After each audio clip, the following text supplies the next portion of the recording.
Coming up in the news, the President of the Senate on an official tour of Grand Bahama. Also, we have the unofficial results of the local government elections, and BTVI and a local church signing a memorandum of understanding. The Bahamas Tonight, the Northern Edition, starts now. This is the Bahamas Tonight, Northern Edition.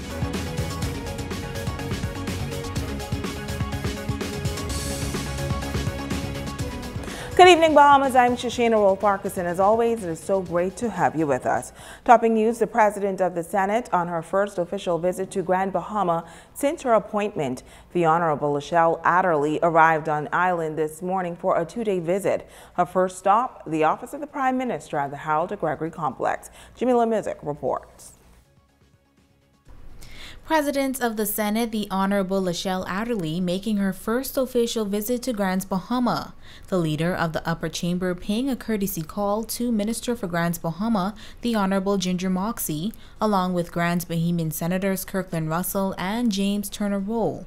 Minister Moxie welcoming the Senate President, adding that she is looking forward to their collaboration. I know how passionate our speaker is about giving back to the community and contributing in ways that we know will truly impact our people. This is about partnership. I often speak about us at the Ministry for Grand Bahama really being the ministry that brings all ministries together and that brings the community together through partnerships.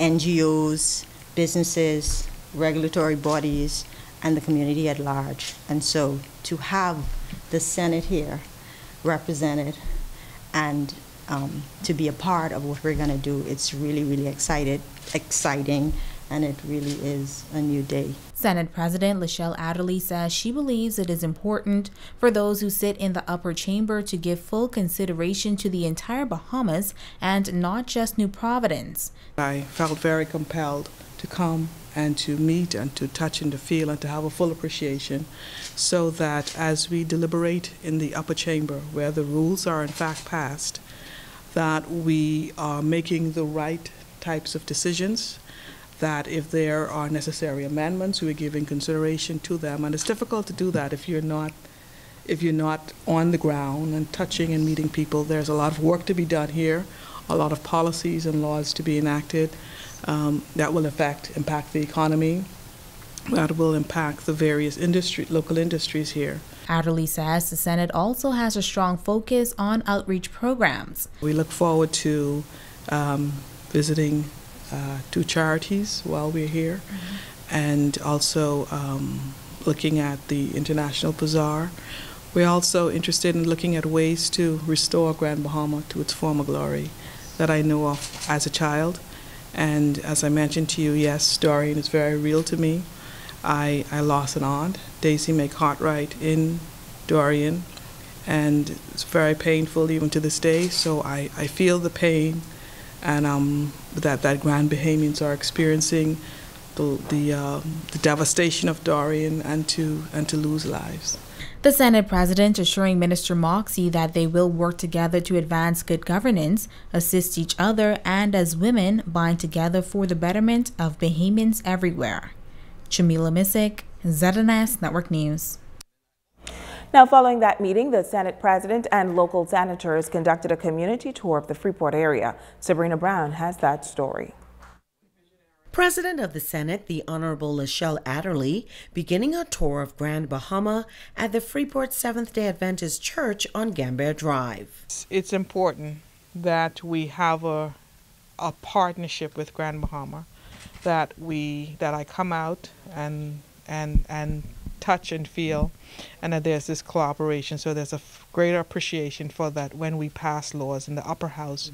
We have a full appreciation for what's going on here in Grand Bahama. Madam President was given a detailed report of outreach programs the SDA is spearheading. She was also taken on a tour of projects underway at the church. She was highly impressed. Excellent. Well done. The leadership here is superb. The various community projects that they're embarking upon, the shelter, which will be able to host people during a catastrophic hurricane, the pathfinding program, the feeding program. It's just excellent how the church is impacting the community as a whole, and I'm always so impressed and so pleased when we are going beyond the four walls of the church and we're actually touching people and touching lives in a very practical and a pragmatic manner, because this is what I think God would want us to do. The president was accompanied by Senators the Honorable James Turner Roll and the Honorable Kirkland Russell. We had a commitment, myself and Senator Russell, when we took this task, that we would leave no stone unturned in trying to restore Grand Bahama. So many things are focused on the people south of us, huh? But today we see that folks from the south have come to the north to let us know that they have not forgotten us. This is a unique partnership. God is in the midst of all that we need to do. In the blueprint for change, the government has outlined many things on the agenda that will benefit and will seek to benefit and improve the lives of the persons and the people of Grand Bahama.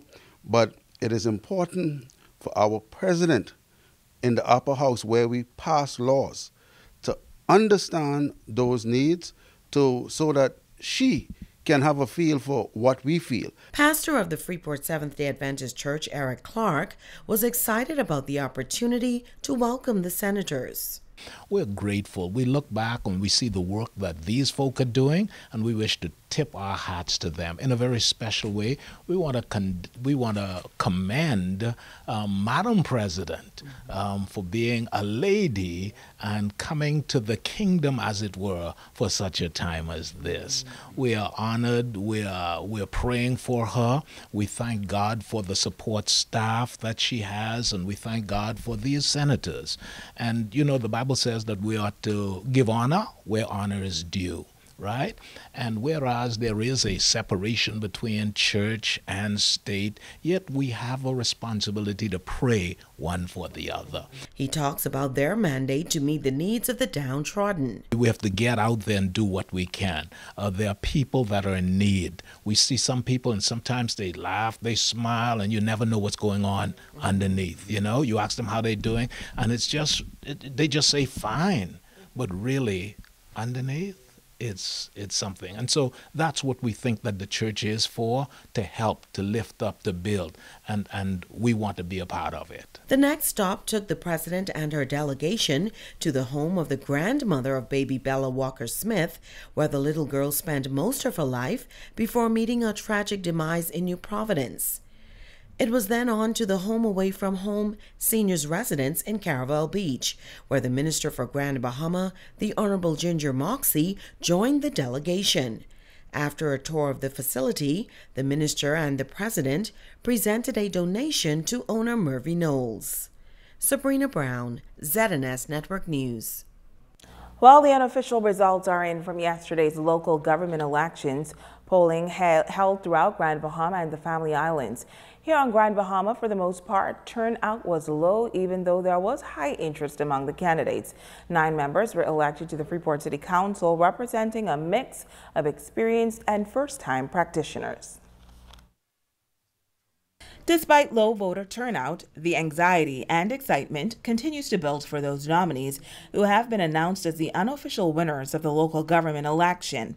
When it comes to East Grand Bahama, for first-time nominee Rashad Joshilo Adderley and Dr. Charlene Reed, they were watching the race closely. Well, I was surprised to know how much I won by. I thought I would win by more, like 1,000, but I was surprised. I was very happy.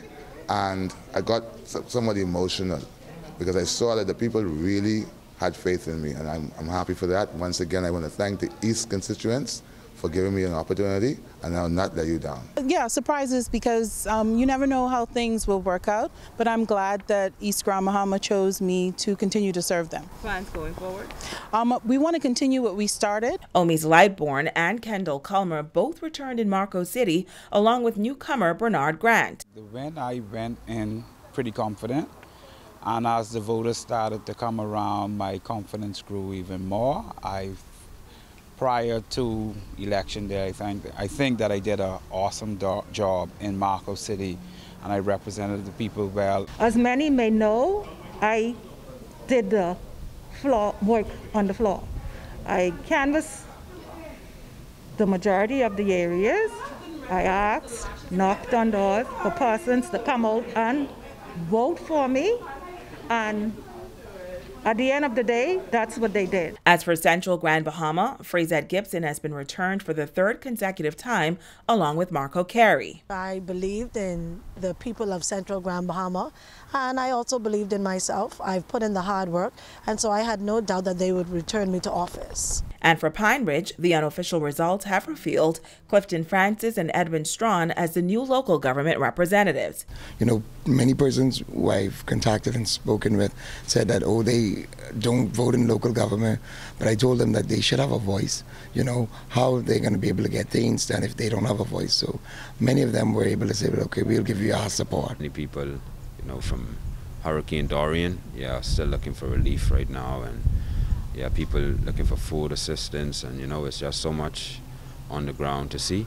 And I wasn't surprised that I went. I had the confidence that the people would have supported me, and I want to thank the persons of Pine Ridge. The unofficial results, including the full list of candidates, is expected to be published soon. As a whole, as the council, we have to include more of our citizenry so that they can learn more about local government. Meantime, turnout was a bit higher in the outlining settlements. Jamila Mizik has the results from Sweetings Key, the East and West Grand Bahama districts. 5 persons were elected to the Sweetings Key Local Government Council. They are Dion Feaster, Bazell Tate, Shervin Tate, Zendel Tate, and Akiva Roberts Adderley. In the East Grand Bahama District, elections were held in 2 town areas. Danielle Bain, Ricardo Ingram, and William Humes were elected to the Pelican Point, McLeanstown area. Sean Mader and Craig Bonnaby were elected by voters in Smiths Point and Madertown. In the West Grand Bahama District, Hunter's Mactown area, the winners are Alicia Dorset, Nakia Hunt, and Farad Roll. Lewis Yard elected 3 persons, Jonathan Russell, Benedict Russell, and Rashonda Russell.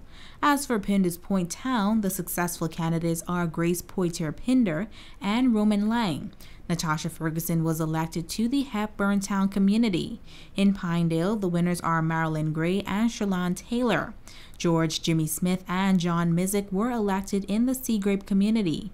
In Jonestown, the winners are Lorna Davis and Sandra Rollins. In the Martintown, Russelltown area, Rena Mufford and Tommy Tucker are the successful candidates.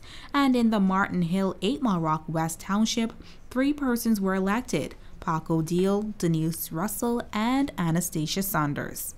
Jamila Mizik, ZNS Network News. The Lighthouse Point at Grand Lucine Resort is Grand Bahama Island's first hotel to receive the World Travel and Tourism Council Safe Travel Stamp issued by the Tourism Development Corporation. This travel stamp was presented to Lighthouse Point for implementing COVID-19 protocols, adhering to social distancing, and completing the Ministry of Tourism's business compliance trainings.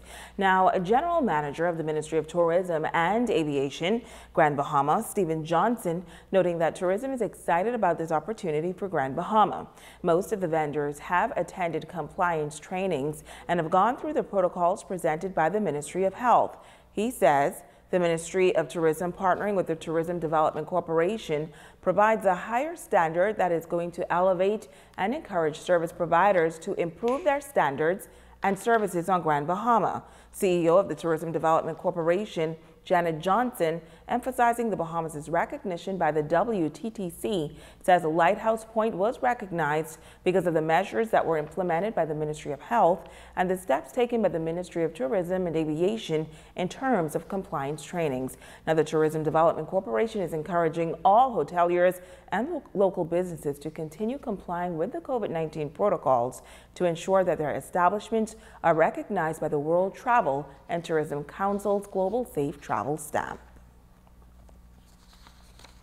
And Grand Bahamas tourism sector continues to rebuild after taking a heavy blow from the COVID-19 pandemic that brought the travel industry to a virtual standstill. But these days, the Ministry of Tourism is out front promoting Grand Bahama in the international market as a close and safe destination to visit. This week, the ministry hosted some influential players out of the Canadian market and are looking to reap some good results. Jamila Mizik reports.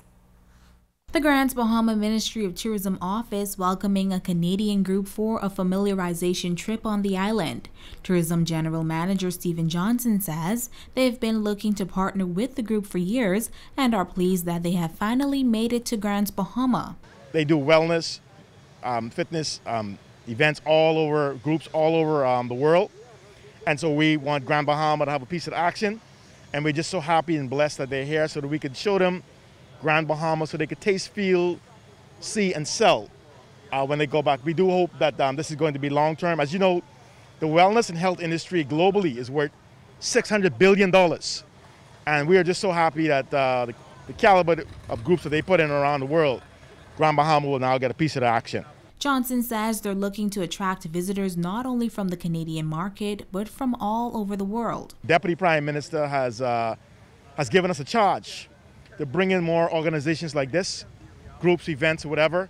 And so this is a good day for him because he's charged us to go out and get these kind of groups. We also want to say thank you to our colleagues, the groups department out of Canada, headed by Janet Cuffey. They were instrumental too in making this happen amongst all of our other colleagues. And so we're really happy that we could now start to reap the benefits when they go back now and put it all together after their trip here.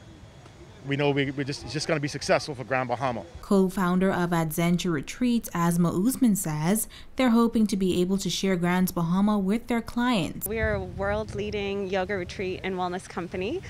So we typically host retreats all around the world, from Belize, Costa Rica, Egypt, Bali, and we're looking to add a new destination, and that happens to be the Bahamas.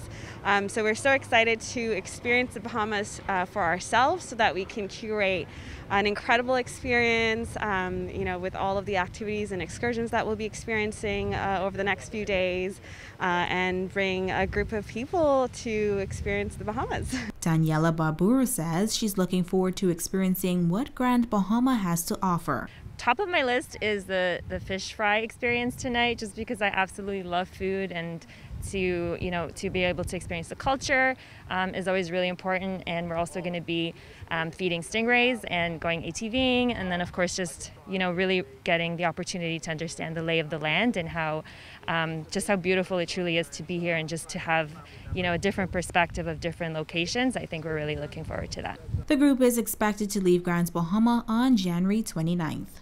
Jamila Mizik, ZNS Network News. Stay with us. We'll be back right after this.